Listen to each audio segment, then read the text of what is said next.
Hello, vintage outboard motor fans. This is T-Mike here in South Louisiana, making another video today. Today's video is going to be on rubber hubs, the rubber hubs that are on your props and how they work. Okay, it's going to be a 5-part video. Okay, first part of this video is the history of the rubber hub, how it was developed. Second part is going to be how a rubber hub actually works, the characteristics and how they work. Third part is going to be how to diagnose if you have trouble with your rubber hub. The fourth part of this video is going to be how to test and measure your rubber hub. We're going to put a number on that rubber hub. All right. And the fifth part is going to be how to repair your rubber hub. All right. Now, so if everybody's ready, here we go. And so part one of the rubber hub video is the history of rubber hubs. So rubber hubs were developed to put on a prop to help protect the prop when it hits something underwater, a rock or a hard bottom stone or cement, not to damage the engine itself. The hub is spinning. If it doesn't have a way to give away when something happens, then the crankshaft and the pistons and everything in the motor would be jolted and cause damage to it. So before rubber hubs were there, the first thing they did is they came out with shear pins. All right, so here's an early 40s and 50s two-bladed prop. It has no rubber hub installed in it. They hadn't come out yet. They use a shear pin. All right, a shear pin is a soft metal pin that can break under a certain amount of pressure. So the props that are in your gear case comes through the prop like this, and there's a hole in the prop that lines up with the hole on the prop shaft. And when the prop is spinning, if it hits a log or a stone or something, it shears that pin, shears it, breaks it in half, and the prop just frees freely. You're dead in the water. So you have to pull the motor out, pick the motor up. Hopefully you have a spare shear pin with you, which you always should, and you have to replace that shear pin every time you hit something hard. Okay? It's good. You know, it protects the engine from damage, but the final solution came a few years later when they developed what's called a rubber hub. A rubber hub is a brass cone-shaped cylinder that fits over the prop, and then there's a rubber hub that fits around that brass, in between the brass and the prop itself. So here's a picture of the rubber hub. There's the brass. The inside right here is brass, and there's a rubber piece that fits around the brass, and it's pressed in with a press into the prop, with the intention that the rubber would slip. When it hits something hard, the rubber slips, doesn't break the shear pin. When they came out with the rubber hubs, prop shaft goes through here. The shear pin is placed on the prop shaft.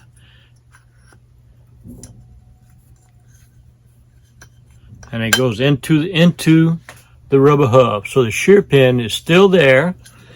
The design of the rubber hub is for it to slip before the pressure breaks the shear pin. So you have two protections now on the newer props to protect your engine from damage. You have a rubber hub and a shear pin. And I'm going to show you in the later part of the video how much it takes to slip this rubber hub, and how much it takes to break this shear pin. And I've proven that the rubber hub slips before the shear pin breaks. So now with this invention, you're driving down, you hit a log, your prop slips, doesn't shear the pin, and the hub is back in place, and you're good to go. The problem comes when that rubber hub does one of two things. It either slips, meaning it's spinning, it's giving all the time and not catching the prop and spinning it. It's called a slipped hub. Okay, or it freezes, meaning that the rubber hardened and it freezes between the brass and the prop, and when you hit something, it breaks the shear pin, so you lose that protection. So there's two things that can go wrong with a rubber hub. They either slip or they freeze. All right. Okay, now part 3 of the video, I'm going to show you how to diagnose that you have either a slip prop or a frozen prop. All right. So the diagnosing part comes in if you're traveling down at a high rate of speed and you feel like you've lost some power. The engine is running good, but don't have the speed that you used to have.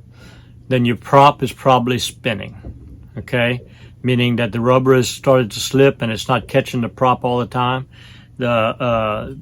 So that's one way to tell. If you seem like you're not getting enough RPM and the motor is running at a high RPM, but your speed is losing, then the prop is slipped, and normally it'll start slipping more and more and more until you can only go maybe half speed or quarter speed, and the motor's running, but you're not moving.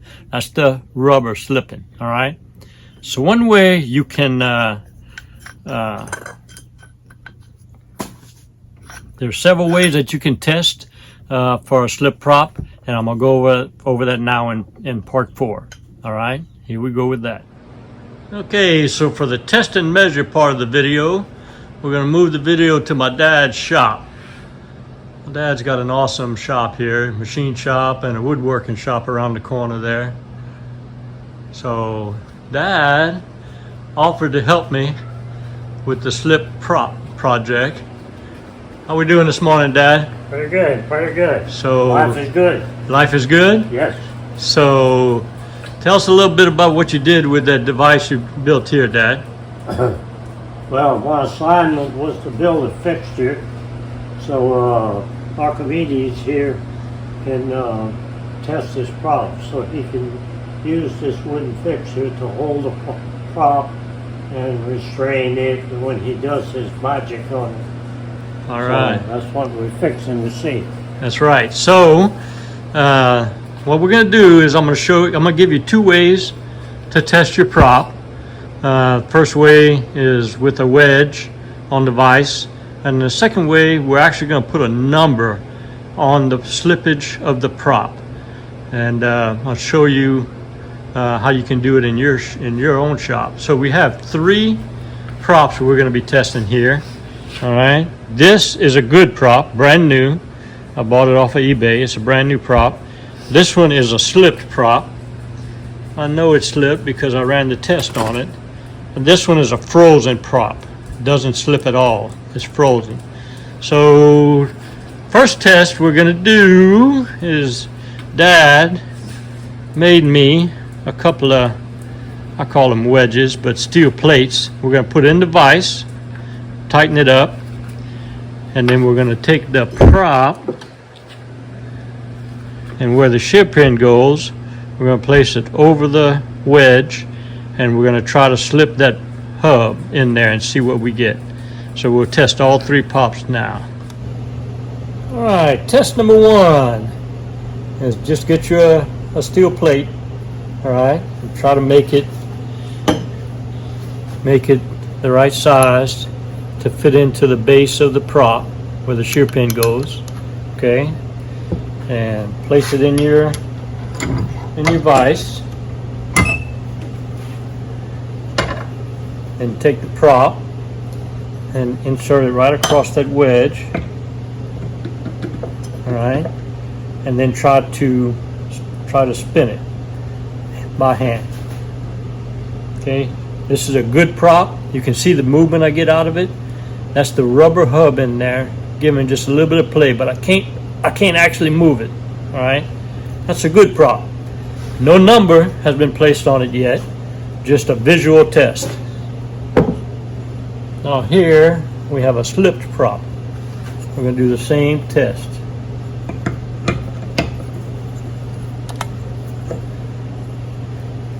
Oh, I can spin it. It is a slipped prop. Now the question is, how many foot-pounds am I applying to make this prop slip? I'm going to give you that answer later in the video. And here is a frozen prop. I'm going to do the same test. Put it on the wedge.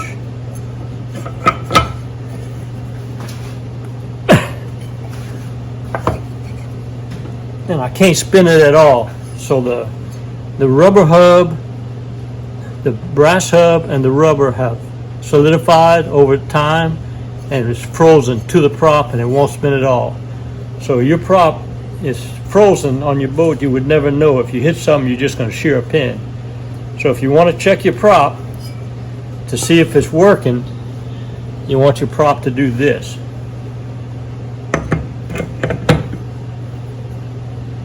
You want to be able to feel that rubber move inside. All right, that's test number one. Now we're going to move into the CMOM manufacturing device that he built over here for putting a number on that prop. So Dad built this wooden base, clamped it to the bench here, and he drilled a hole just the size of the prop shaft, and then put some wood blocks here so that we can try to spin the prop, and these wood blocks hold the prop, and we can measure how much it takes to spin this prop with a torque wrench. That's got measurements right here. That's what we're going to be doing. I'm going to get set up and we're going to test it. Okay, so I'm going to put my shear pin in the prop, drop it in the hole here, take my prop. Actually, I'm going to do it this way. I'm going to stick the prop shaft in there with the shear pin there, drop it in the hole, and then Dad machined me a nut, a steel nut. It's got a, we're going to screw it in all the way.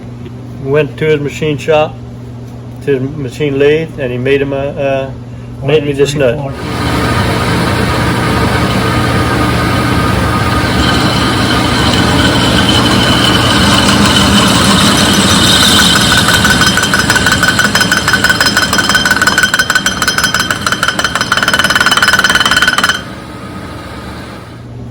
High strength steel.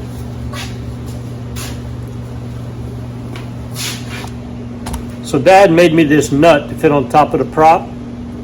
This one's 4340, high strength. First one was brass. Well, we shared the brass, so we shifted to the high strength steel. Cool, cool. So he made me a stronger steel nut because we stripped the brass one. Awesome. So we're gonna put it on the. Okay, so we take the steel nut, put it on. I'm gonna take my wrench,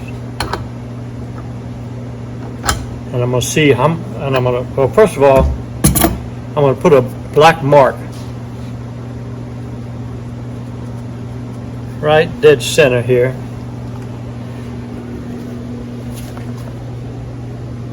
See the black mark I put right dead center, so I can get a visual on when it moves.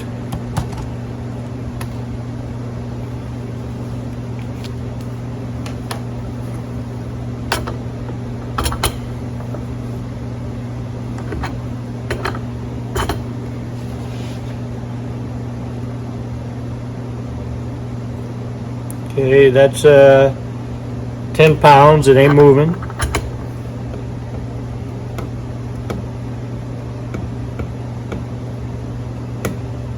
Okay, that's 25 pounds.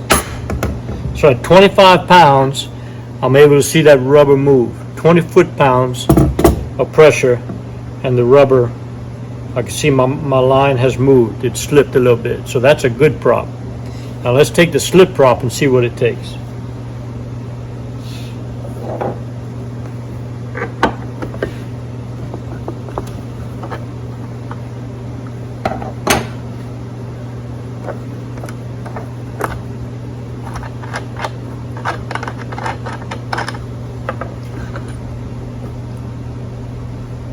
All right, take the good prop off. Here's the slipped prop.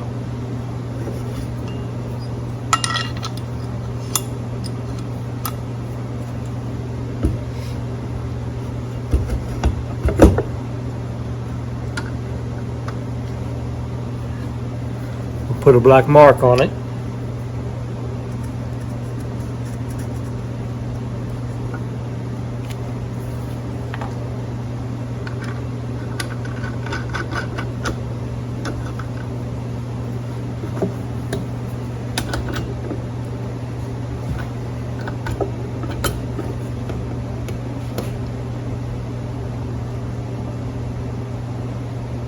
Okay, it's slipping. It's a slip prop and it's slipping with about 5 foot-pounds. 5 to 10 foot-pounds makes that prop just slip. That's a slipped prop. And we got a number on it now. What did they say, Dad? What is your favorite saying? Favorite saying of Lord Raleigh is, if you can't measure something and put a number on it, you don't know what you're talking about. So he just put a number on it by measuring the amount of slip. So now you see how I grew up. I grew up with a machinist dad telling me you got to put a number on it. All right. So we have one more prop left to test, and that would be a frozen prop. That's amazing. That's good. This Mike is some good stuff. In all my experience, I've never seen stuff like this. This is great. So now on this frozen prop, I know it's frozen because that's the one I put a brass nut that Dad made for me on it, and I stripped it so bad that it was frozen on there. So I'm not going to apply too much pressure on this. I'm just going to go for about 25 pounds and see what happens. I got to put my mark.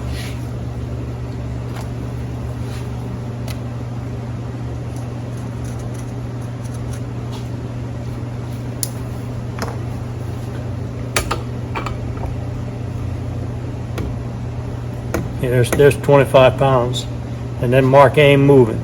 But I don't want to jam the nut on it if I go any further. There's 30 pounds.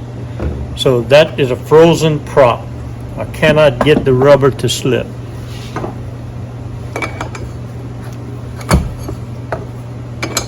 How does a frozen prop fit in the scheme of things we're doing?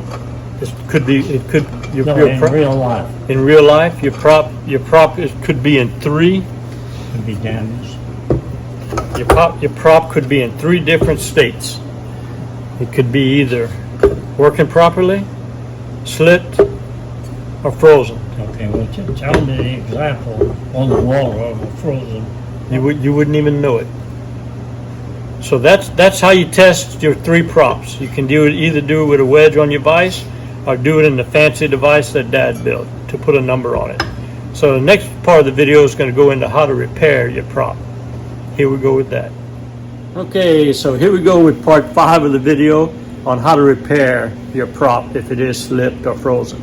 So the first thing you could do is take your prop into a prop shop, and they would press out the rubber hub and press in a new one. All right, I'll do mine. I have a prop shop in Lafayette. They charge me $45 to press in a new hub. Hopefully you have somebody in your area that can do that for you.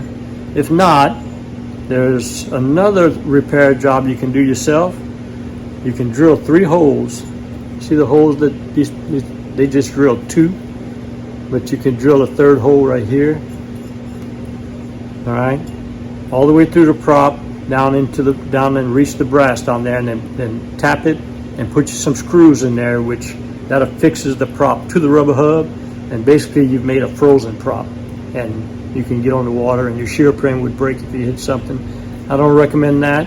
I would recommend getting your hub replaced, but it is an option. And the 3rd option is to buy you a new prop. All right, it comes with a fresh hub in it. I paid $150 for this one on eBay, so that would be your best option. So that concludes the video. Hope you enjoyed it. I enjoyed working with my dad on this project. He's a genius, you know. I get a lot from him. All right, so hope you all enjoyed the video. I know I did. Just remember, here at T. Mike's Vintage Outboards, we're doing it one motor at a time. See you on next video. I hope you all enjoyed the video. Here at T. Mike's Vintage Outboards, we're doing it one motor at a time.